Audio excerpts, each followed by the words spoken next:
Alright, welcome back everyone. This is Shadow Jake. So let's continue on with the tutorial series. Okay, so the first major hurdle you have to overcome is power. You can't really get much further in the game until you have at least solved this survival need. But now, after making a small foundation, you got your arc furnace and autolathe set up, you got on your first mining trip, gotten your starter ores. Now comes the point where you need to worry about power generation. Now, the electric box, your lander box that has all your power needs, it's going to probably have some type of power generation source. Usually that's a solar panel, maybe a wind turbine if you're in an atmospheric world, and then the solid fuel generator. All three of those are going to be different forms of generation of power. You should get those set up while you are cooking your ores. And while you're cooking your ores, you will need a new printer to print out new devices for power. And that will be your electronics printer. It is made in the auto lathe, and you see it costs some iron, some copper, and a little bit of gold. So while you're cooking a stack of iron and a stack of copper, go on ahead and set up your any other power generation options from your electrical box from the lander. And then to finish cooking the electronic printer, when you get to the gold takes a long time to smelt. Stick it in the arc furnace, maybe lay down some foundation or something, and then check on it. If it's cooked at least 2 gold, you'll know, because if you put a full stack of gold, you'll be at 50. Or you can actually split the stack to just 2 exactly, so that you know exactly how much gets cooked. Then go on ahead and get started on the autolathe, the electronics printer and the autolathe. Now, you will need to build a foundation for it and just keep extending past the autolathe. And so while that is printing, it's a long print. You need to decide which option of power are you going to go for. I'll classify them as kind of like renewable sources of power and non-renewable sources of power. Now, the renewable sources of power is going to be solar and wind. Now, solar is power. It will give you power generation during daytime. The solar panels can give you at max 500 watts of power, and depending on the planet, it might give you much less than that. The first solar panel you get access to is the basic solar panel. Yep, the basic solar panel. And really, this is just a solar panel you place flat on the ground or angled at 45 degrees. As you can see, it costs some iron, some copper, and some gold. It's okay. I'm not going to say it's the best thing around, but this is the best that you can do at the beginning before you make the jump to steel. And like I said, because it requires the sun to strike the solar panel, when it is in direct line of sight with the sun, you'll get roughly your 500 watts max on Moon and Mars. The other planets may have variable power generation because the sun's too far to give good amount of power, or it's very close, but it still doesn't matter. You still need almost perfect direct sunlight to get max power. So you could technically go renewable and have solar, and that's a basic power generation. It can keep you topped up, especially early in the game when you're not really consuming a lot of power. But it is costly in the material side of things, so just keep that in mind. Renewables will be costly in your materials to get a stable power grid. It's worth it, but it does require that you go out mining more and more, and you'll be spending more of your resources building up your power grid. Now, this comes to our second renewable, wind turbine. I'm on the moon, so vacuum world like the moon and the Mimas and the asteroid belt, there is no wind to capitalize on. Oops, that's the wrong wind turbine. So, yeah, it's pointless for you to build a wind turbine on the moon. There's no way you can generate power from it. Now, that changes when you get to an atmospheric world, like if you're choosing to start on Mars, for example. A wind turbine, how it generates power is the devs have designed that the game will kind of have like a wind profile that's kind of like a sine curve, like that. I don't know if... Nope, doesn't have a sine curve. Huh. Oh well.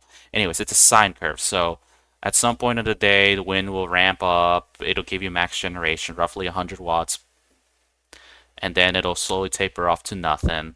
It won't give any extra power for a while until it comes right back up again. So it's a periodic generation of power. You should get roughly, maybe on average, maybe 50 to 100 watts of power throughout the day, in on average.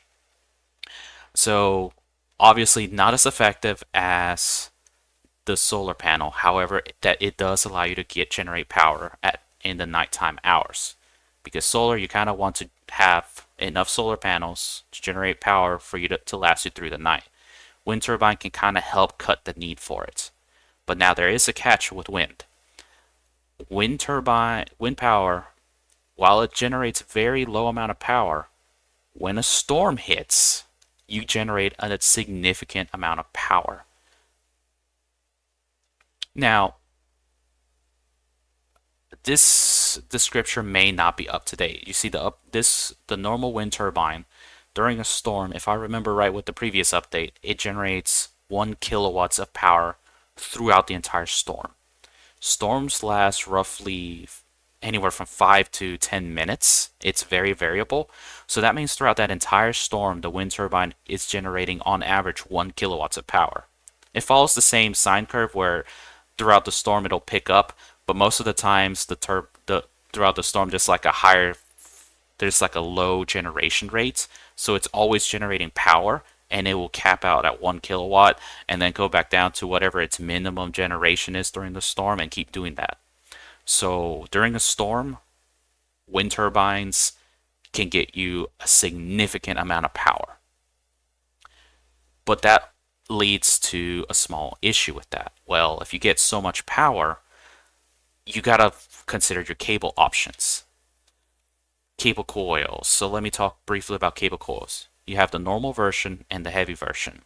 You only start with the normal version, and unfortunately that can only handle up to 5 kilowatts of power. What this means though is that you can only fit maybe 5 wind turbines on a single cable coil to not pop the cable during a storm, which is not great. And that's why you need the heavy cable coil. As you really build up your power generation, you can see that the heavy cable coil can hold up to 100 kilowatts of power. So this is kind of where I will try to instruct you. The best way to handle your power generation is have all your generators on one side, preferably with heavy cable coils so that you can easily expand the grid as you need to. Comes to a central storage battery, and from your central storage battery you go and feed your base.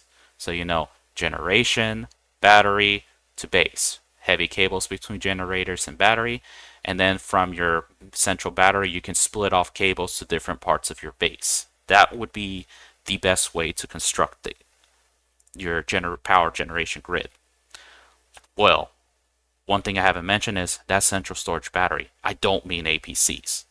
No, to truly solve your crisis with power, you need to tech up to a furnace as soon as you're able to and build yourself a station battery. This thing can hold, 3.6 million watts of power. That is a significant amount of power. Your large battery doesn't even hold close to that much. So if you can charge a station battery with your generators, you'll have at least an indicator to see how your power grid is doing, whether you're actually losing power, which means you need to build more generators, or you're gaining power, which means you're safe to expand your industry. Now, that's the renewable side of things. That's your station battery. Now the non-renewable side of things. The only thing that you will have access to is your portable generator, which only gives 600 watts of power, roughly, and your solid fuel generator.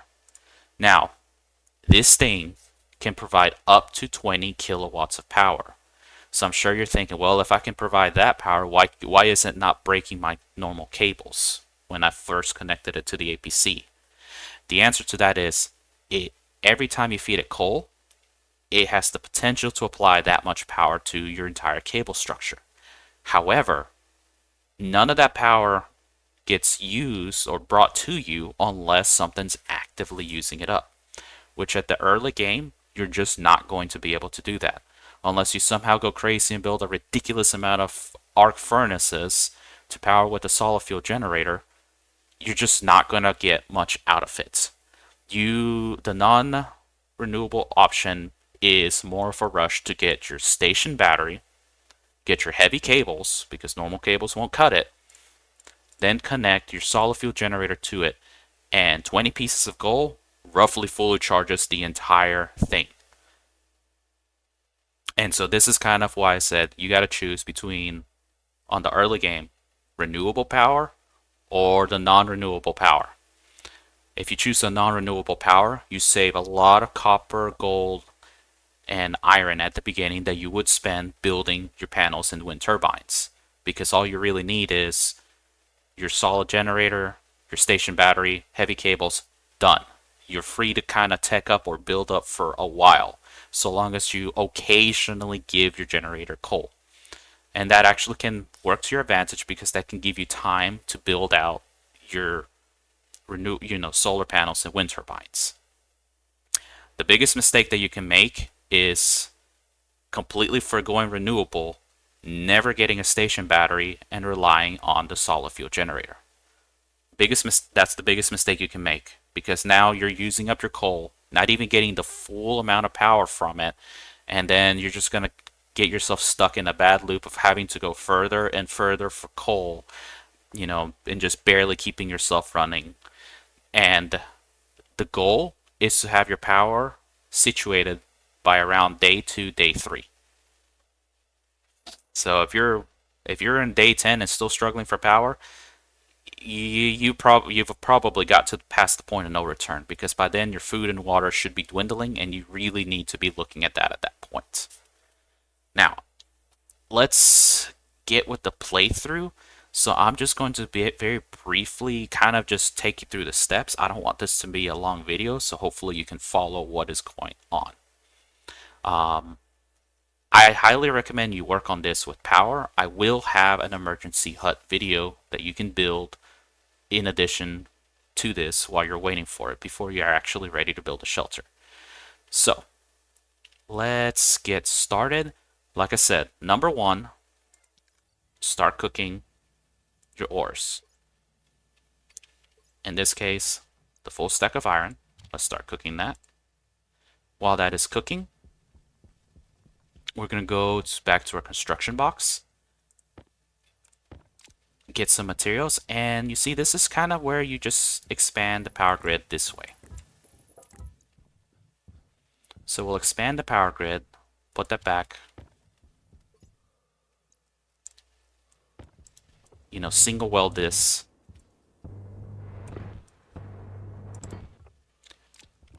Oh, I got myself lost. I'm so sorry if I made you sick. And honestly, you know what? You can use a wrench to bring down your boxes to move them around to where you need them. Oh, this is going to look roughly the same in Mars, and as you can tell, the sun is setting. The sun and the moon rises at 90 and sets at 180. So that's how I know that the sun is setting. So my solar panel will be placed... Oh, the low gravity is getting to me. Will be placed right here. I need some glass to complete it, and you see my chunk of iron is done. Let's get my chunk of copper next. I'm gonna get the plastic sheets, the glass, and you know what? Let's bring you down too.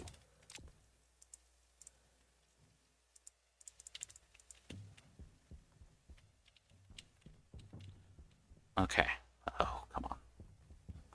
I rarely use my jetpack. Please use your jetpack. It helps. I just got so used to not needing to use my jetpack for long. Alright, so as you can see, this solar panel is generating 290 watts continuously. That's nice. It can help keep my battery going. But because the sun is not perfectly hitting it, that's the best I'm going to get. The next thing that you get is the solid generator. Might as well set it up.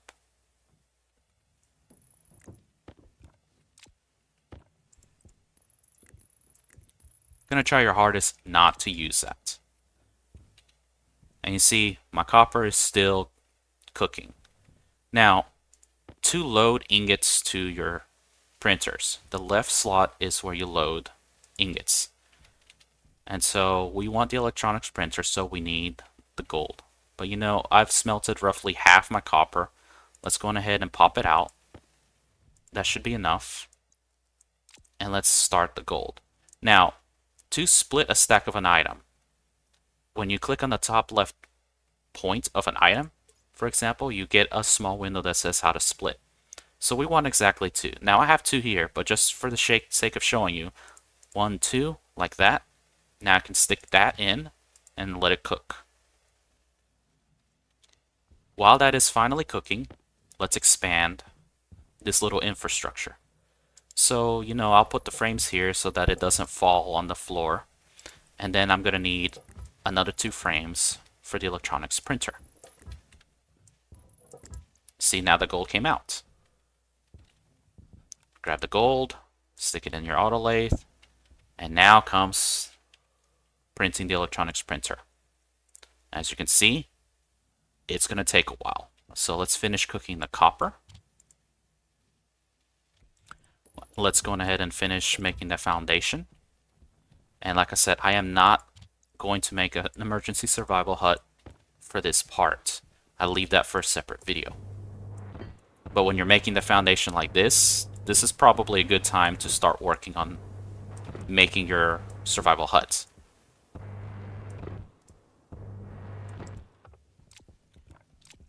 And now we wait.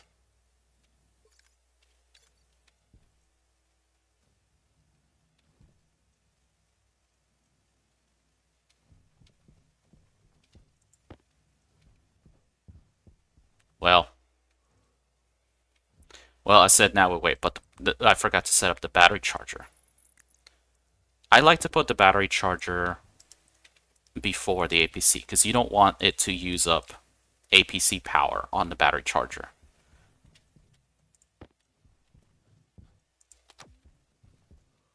And that's a 58%. So from here, build up your emergency hut. I'm not going to do that, but keep an eye on this battery.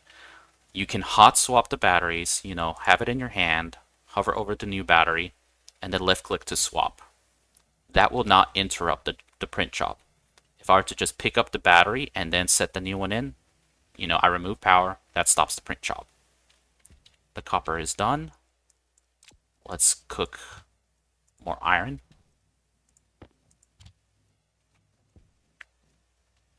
And then we'll start cooking the gold next. Alright, electronics printer is done. Time to build it up. So same thing as before, offset it a little bit so I have some space. Just like the printer, you need iron sheets, then cable coils, and then plastic sheets, and finally the screwdriver to finish. And now we just cable it up.